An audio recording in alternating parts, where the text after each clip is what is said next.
The president surrounded by law enforcement while signing his executive order today, suggesting police departments ban chokeholds unless an officer's life is in danger. But the president does not mandate an end to the practice. Also saying the American people demand law and order, even if they don't know that's what they want. Families of those killed by police meeting with the president and what they said after. There is also news tonight about the deadly police shooting of Rayshard Brooks in Atlanta. The DA to decide on possible murder charges, and what we're also learning tonight about the officer who shot and killed Brooks, his record. The coronavirus, and is China tonight dealing with another emergency?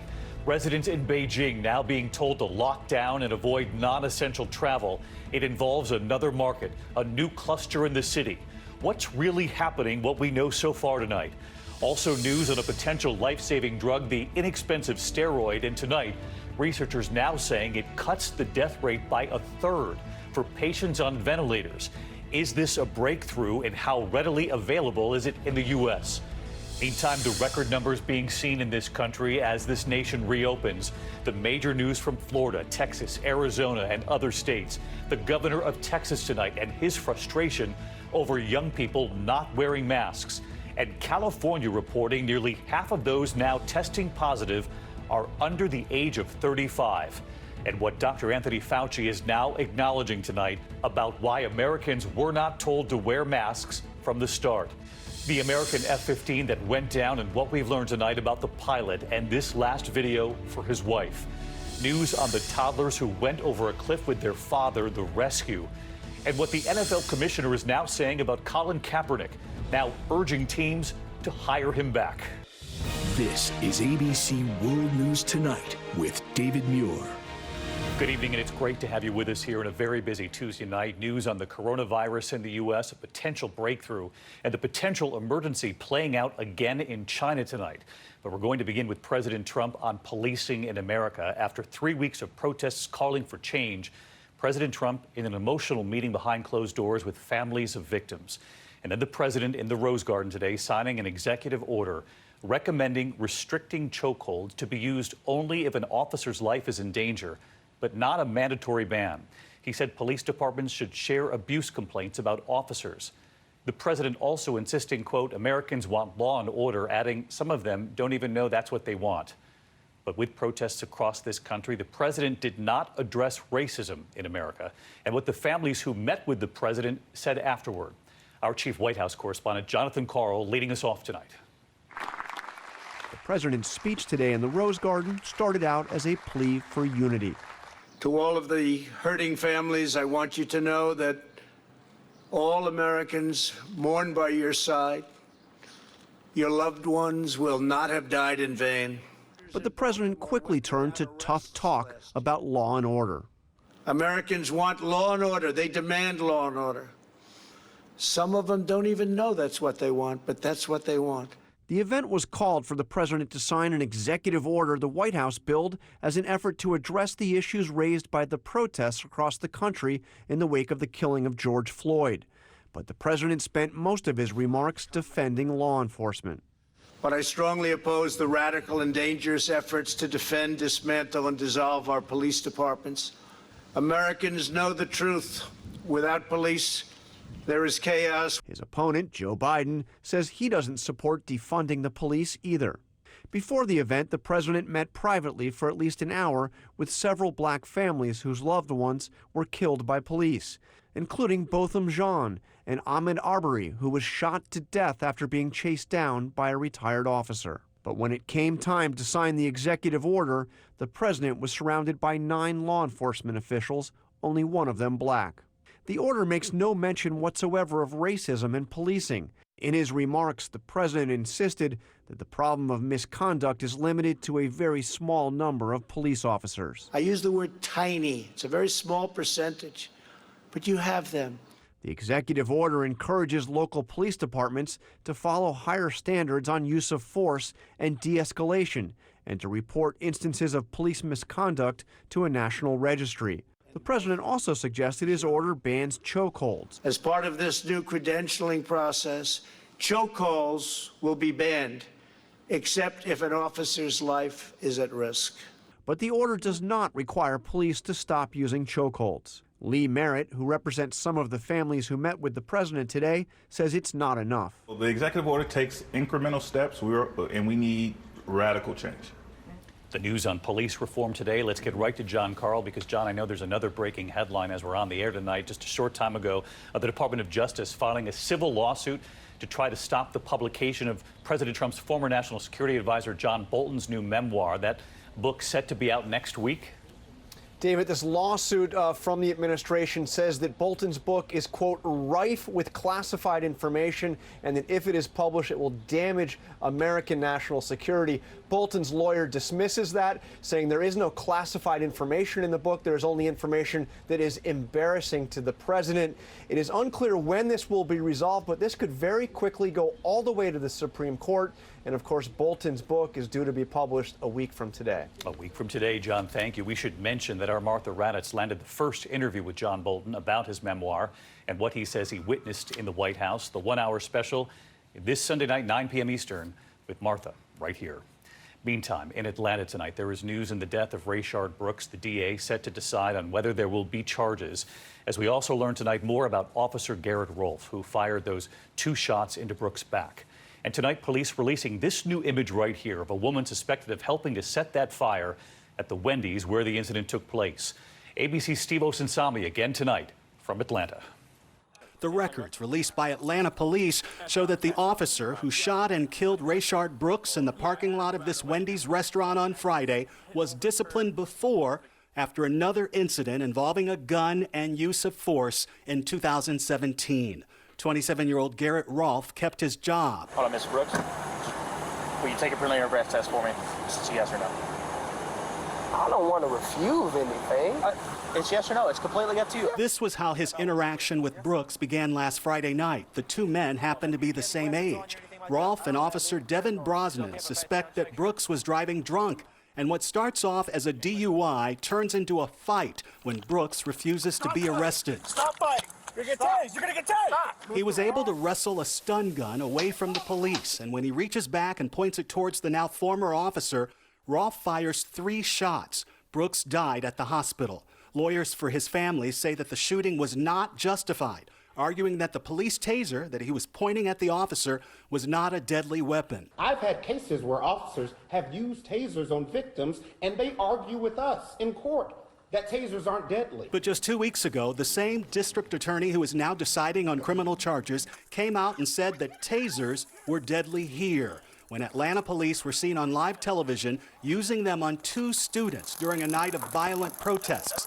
6 officers were charged. As many of you all know, under Georgia law, a taser is considered as a deadly weapon under Georgia law. Police across the city argue that if a police stun gun was deadly then it should equally be considered deadly here, justifying this shooting. Atlanta fire officials tonight are stepping up their search for alleged arsonists who burned the Wendy's restaurant down. There were multiple suspects, and they say this woman is one of them. We're outside that burned-down Wendy's where the peaceful protest continues. The Fulton County District Attorney could deliver charges on this case as soon as tomorrow. The possible charges include aggravated assault, murder, felony murder, or possibly no charges at all. David? And you'll stay on it. We'll see you tomorrow night, Steve. Now to the coronavirus, the very real concern here in the U.S., and tonight perhaps the most promising treatment for the virus yet. The UK's Oxford University now reporting a low-cost common steroid readily available here in the U.S. too that has cut the death rate in some of the most severe cases by 1/3. Here's ABC's Maggie Rulli tonight. Tonight, a major potential breakthrough in the fight against coronavirus. The first drug that improves survival rates in the sickest COVID-19 patients. It's a really important first step. It shows what can be done, and it's shown it with a treatment that can be used immediately. Dr. Martin Landrate and his team at the University of Oxford discovered that dexamethasone, a common steroid, was shown to cut the risk of death by 1/3 for patients who are on ventilators and reduce deaths by 20% for those who are on oxygen. When somebody comes off a ventilator, do they come off the ventilator dead or alive? And we've improved their chances of coming off that ventilator alive. The Oxford team worked in near record time, setting up what's believed to be the world's biggest trial of existing treatments in just weeks. Today's results are so encouraging, British doctors announced they'll begin treating patients with the drug today.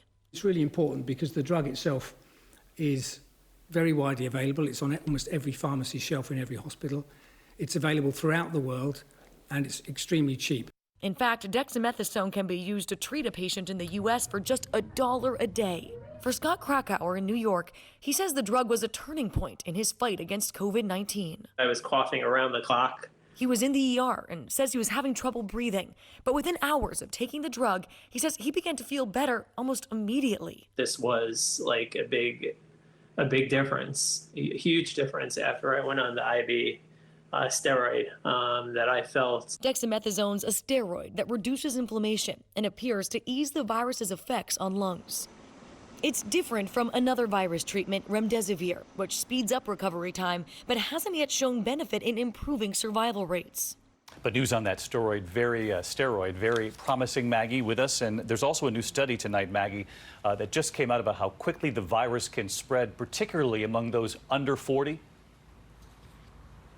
Yeah, David, exactly. This is an alarming new study out of Japan that shows people ages 20 to 39, even those without symptoms, may be the ones who are driving the spread of this virus outside of hospitals. The study documents multiple cases where just one young person was able to trigger an infection cluster that infected 5 or more people in places like restaurants, bars, and gyms. David? Amid that news, Maggie, sharp words here in the U.S. for young Americans tonight. U.S. authorities not liking what they're seeing in parts of this country as America reopens. Record numbers tonight across several states. In California, for example, nearly half of new cases under 35. And Dr. Anthony Fauci tonight on masks, saying they're not 100% effective, but that they certainly help. And so he was asked, why weren't Americans told to wear masks from the start? ABC's Victor Akendo from Miami tonight. Just one day after Miami pressed pause on its reopening plan, the state of Florida setting a new record high for coronavirus cases, more than 2,700 in 24 hours. Does that set off an alarm in your head? We have always tried to prepare for what could be coming down the road. This is a lesson for everyone, for all of us. Erica Crisp says she and 15 friends tested positive after visiting a Jacksonville Beach pub without masks. We've all been stuck indoors for months, being careful. Social distancing, doing everything the right way. And then the first night we go out. Another 7 employees testing positive before it was shut down for cleaning. The city of Nashville handing out a citation to this bar after video on social media showed crowds over the weekend. The worst fear we have is that irresponsibility creates another shutdown. And that to us is more damaging than waiting. Cases of the virus still rising in 20 states and Puerto Rico. Hospitalizations up in 14, including record highs in Arizona, North Carolina, and Texas. The governor insisting the state can handle all those patients. He's also warning young people to take the virus seriously. All of us have a collective responsibility to educate the public that wearing a mask is the best thing to do. In Arizona, doctors seeing that surge on the front lines. A higher volume is coming in the door, for sure, and some of these people are very sick. And there is worry tonight about room for non-COVID patients if the situation gets worse. That's the real danger. If we truly get to the point, we're very close, there's a very few hospital ICU beds in southern Arizona right now. Dr. Anthony Fauci explaining in an interview with The Street that early on, the public was told not to wear medical-grade masks to protect the supply for healthcare workers. The public health community, and many people were saying this, were concerned that it was at a time when personal protective equipment, including the N95 masks and the surgical masks, were in very short supply. Dr. Anthony Fauci also said that while masks are not 100% protective, they are better than nothing. Florida's governor just doubled down moments ago, saying that the record numbers we're seeing are due to increased testing. Nevertheless, the governor says we are moving forward with reopening the state. David? All right, Victor, thank you for that. Of course, U.S. authorities very concerned about a potential second wave in the U.S. And tonight, all eyes also on China. Now in what's being called a wartime emergency there, a new cluster, this time in Beijing. It started at a wholesale food market. And here's Ian Pannell tonight on what we know so far.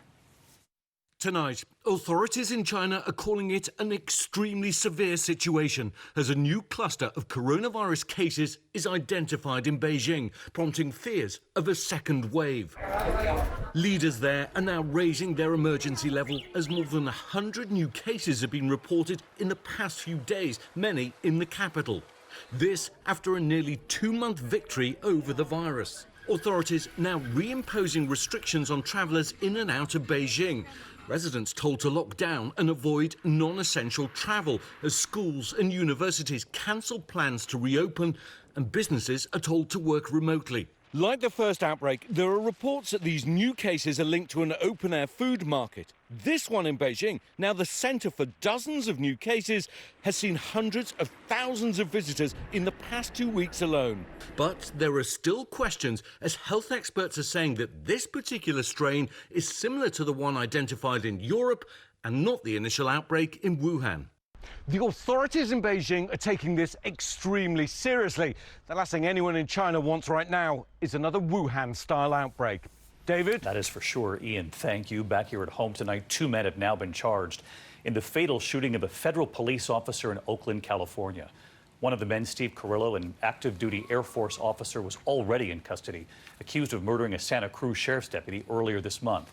Well, now federal prosecutors say he and Robert Justice went to Oakland, quote, to kill cops, accusing them of killing Officer Pat Underwood, who was guarding the Oakland Federal Building during protests. When we come back here tonight, the American F-15 that went down and the last video, the pilot's tribute to his wife. On Father's Day, it's always special to remember everything Dad's done for you. And here's a couple of great gift ideas that do something special for him. The WeatherTech Cup Phone with removable cups. Fits virtually any cup holder and keeps virtually any size phone secure in Dad's vehicle, even while charging. And at home, hey everyone, the desk phone with a non-slip base is perfect for hands-free viewing. Order the American-made cup phone or desk phone at WeatherTech.com. And happy Father's Day. At Fisher Investments, we do things differently, and other money managers don't understand why. Because our way works great for us. But not for your clients. That's why we're a fiduciary, obligated to put clients first. So what do you provide? Cookie-cutter portfolios? Nope. We tailor portfolios to our clients' needs. But you do sell investments that earn you high commissions, right? We don't have those. So what's in it for you? Our fees are structured so we do better when our clients do better. At Fisher Investments, we're clearly different. When you have diabetes, managing your blood sugar is crucial. Try Boost Glucose Control. The patented blend is clinically shown to help manage blood sugar levels. It provides 60% more protein than the leading diabetes nutrition shake. Try Boost Glucose Control. Saturdays happen. Pain happens. Aleve it. Aleve is proven stronger and longer on pain than Tylenol. When pain happens, Aleve it. All day.